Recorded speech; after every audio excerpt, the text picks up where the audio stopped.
राहुल गांधी यांनी ट्विट केलेलं आहे की मुख्यमंत्री देवेंद्र फडणवीस यांच्या मतदारसंघामध्ये तर 8% मतदान जे आहे ते विधानसभेच्या निवडणुकीत वाढलेलं होतं.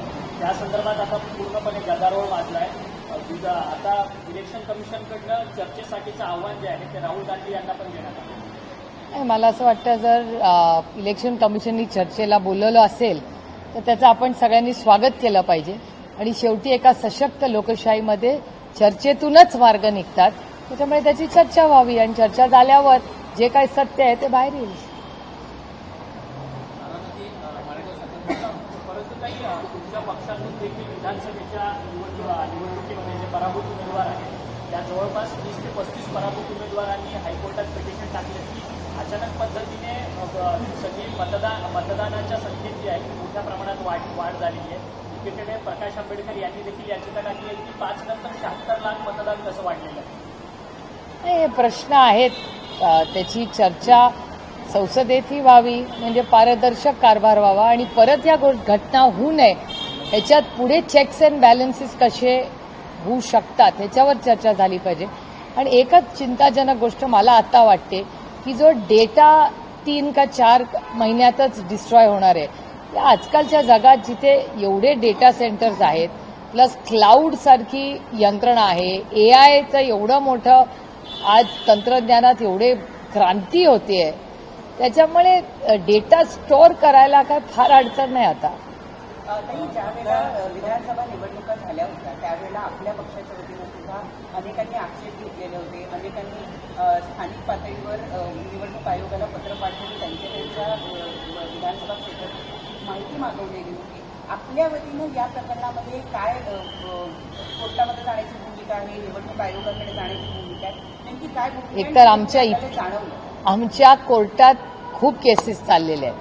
म्हणजे एकतर आमची पक्षाची केस चालली आहे, सिंबलची केस चालली आहे. त्याच्यानंतर बारामती लोकसभा मतदारसंघामध्ये वेल्ह्यामध्ये जे पैसे सापडले ती केस चाललेली आहे. त्याच्यानंतर आमचे अनेक कॅन्डिडेट्स आहेत ज्यांना असं वाटतं की त्यांच्यावर अन्याय झाला आणि डेटा ड्रिव्हन आहे, हा फक्त खोटा आरोप नाही आहे. अशा बऱ्याच केसेस आमच्या कोर्टात आता आहेत.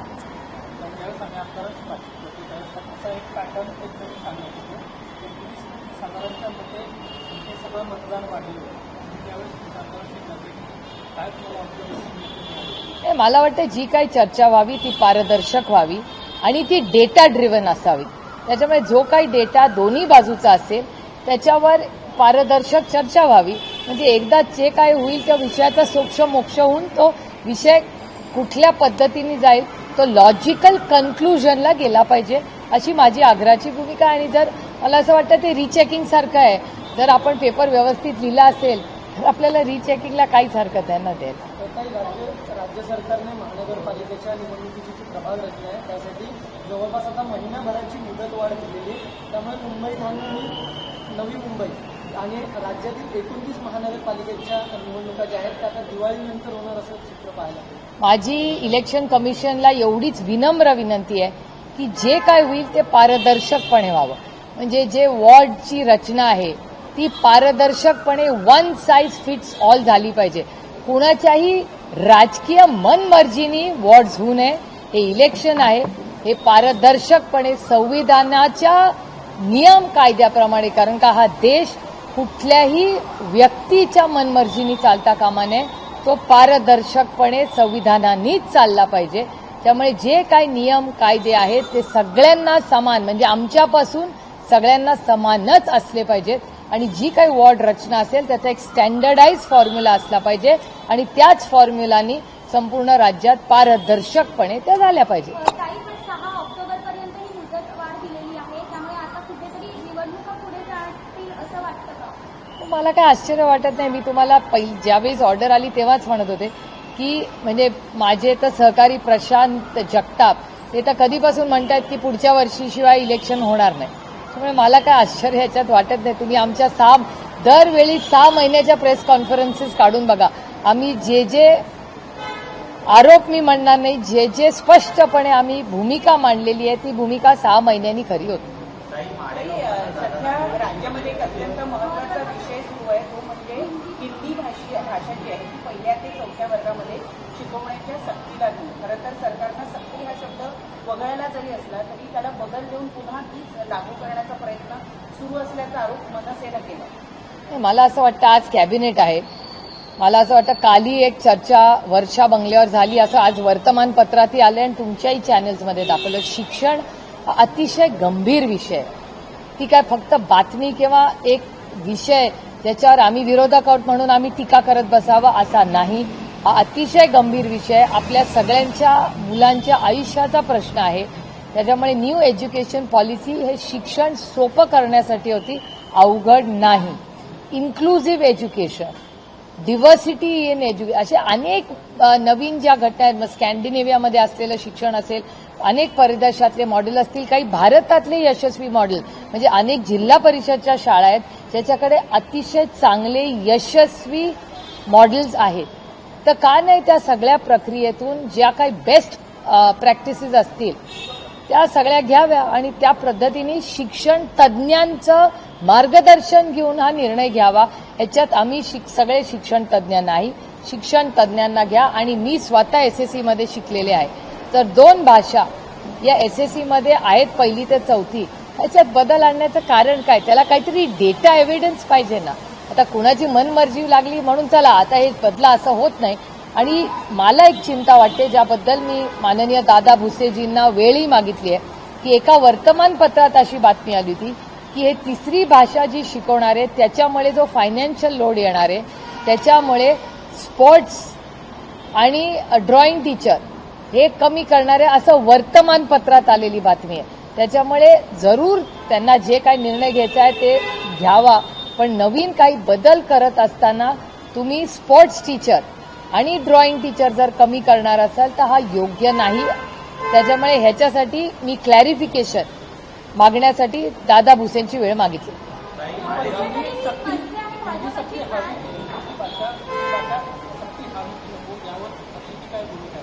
आदरणीय पवारसाहेब परवा ऑलरेडी त्याच्यावर बोललेले आहेत. त्याच्यामुळे माझं म्हणणं आहे कशाची अशा पद्धतीची सक्ती करणं अयोग्य आहे.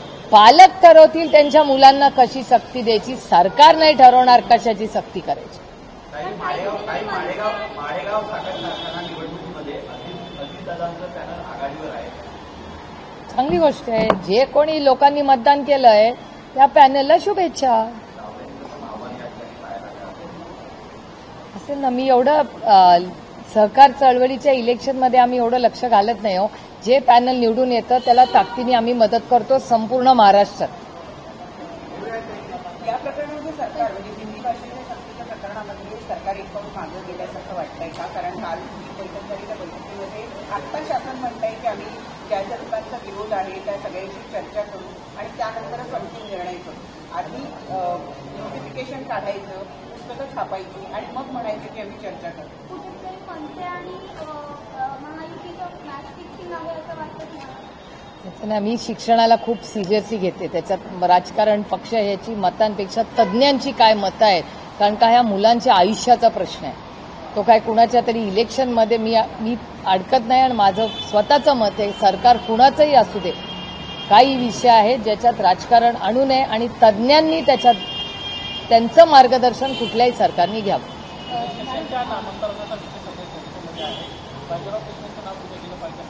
काल अंकुश काकडेंनी ह्याच्यात पक्षाची भूमिका स्पष्ट केलेली आहे. कॅबिनेट बैठक पार पडली आणि या बैठकीमध्ये सगळ्या मंत्र्यांना आयपॅड देण्यात आले होते. आज पहिली ही कॅबिनेट पार पडलेली आहे. तुम्ही कसं बघता राज्याने टाकलेल्या या पावलावर? I don't have a view. कशी आता कॅबिनेट घ्यायची तो माननीय मुख्यमंत्र्यांचा प्रश्न आहे. काळजी घेतली आहे सरकारने. पार्लमेंट तर किती वर्ष झालं आम्ही आहोत. ई पार्लमेंट किती वर्ष झाले आम्ही आहोत. आमचं आता अटेंडन्स आमचं सगळं पार्लमेंटमध्ये गेले अनेक वर्ष आमचं आहे. ई पार्लमेंट आहे. Part of development.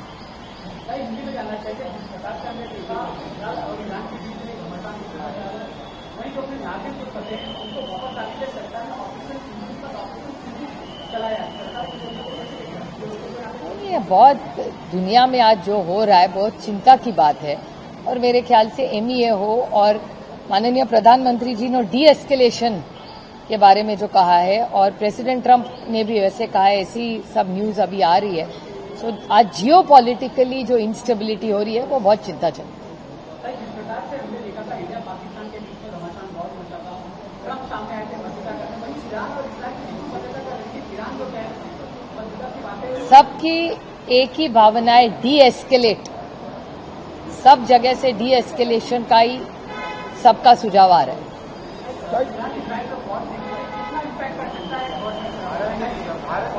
ये तो होगा ही ना, ऑयल होगा, it's always impact. Any war has international repercussions, वो तो होता ही है ना, is obvious. Ma'am, is war का जिक्र हो रहा है, अभी हाल ही में ऑपरेशन शुरू हुआ था भारत पाकिस्तान के बीच जंग में, लेकिन जो वहाँ के कमेंट्स हैं पाकिस्तानी नेताओं के वो थम नहीं रहे। फिलहाल उत्तर भारत से कहते हैं कि अगर यूएस ऑर्डर ट्रीटी पर बैन लगा तो एक बार फिर हम वॉर की दिशा में जाएंगे, पाकिस्तान उनको जवाब देंगे। मेरे ख्याल से MEA will make a clear statement ना। ये नेशनल सिक्योरिटी के इश्यूज है, इस पे एमईए का स्टेटमेंट आएगा, क्योंकि ये क्या न्यूज चैनल और आप और मेरी की चर्चा नहीं है, बहुत सीरियस चर्चा होती है, और मेरे ख्याल से इस पे एमईए जवाब दे तो ज्यादा ठीक होगा। एक तरफ रेलवे स्टेशन का नाम बदलकर पेशवा जी के नाम पर रखने की मांग बीजेपी कर रही है, जबकि दूसरा धड़ा कह रहा है बीजेपी नहीं कर रही है, मेधा कुलकर्णी लेकिन जो सांसद होंगे, तो अब दूसरा पक्ष कह रहे हैं कि महात्मा फुले जी के नाम पर होना चाहिए, क्योंकि पुणे के अंकुश काकड़े जी ने एनसीपी एसपी का ऑफिशियल स्टेटमेंट कर दिया, कल ही कर दिया। और जिस तरीके से राहुल गांधी ने ट्वीट करके फडणवीस को लेकर तारीफ किया है कि उनके कॉन्स्टिट्यूंसी में जिस तरीके से वोटर लिस्ट का जो बढ़ रहा होगा, कैसे देखते हैं आप? मेरे ख्याल से इसका जवाब इलेक्शन कमीशन ने देना चाहिए। इलेक्शन कमीशन क्या कहती है देखते हैं, लेट्स वेट।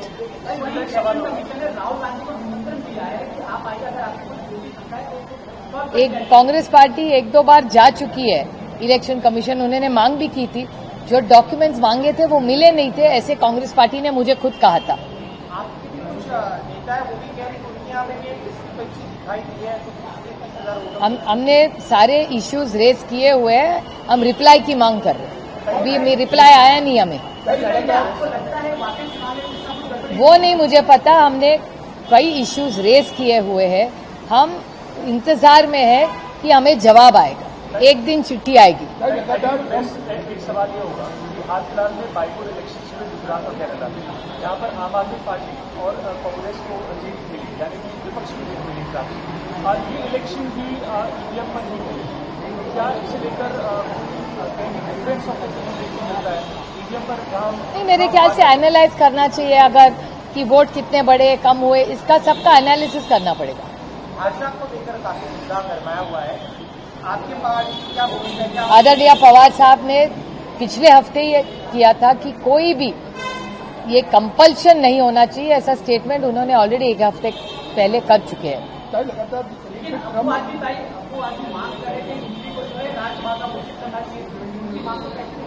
मुझे नहीं पता, मैंने पढ़ा नहीं पेपर में, तो मैं नहीं जानती।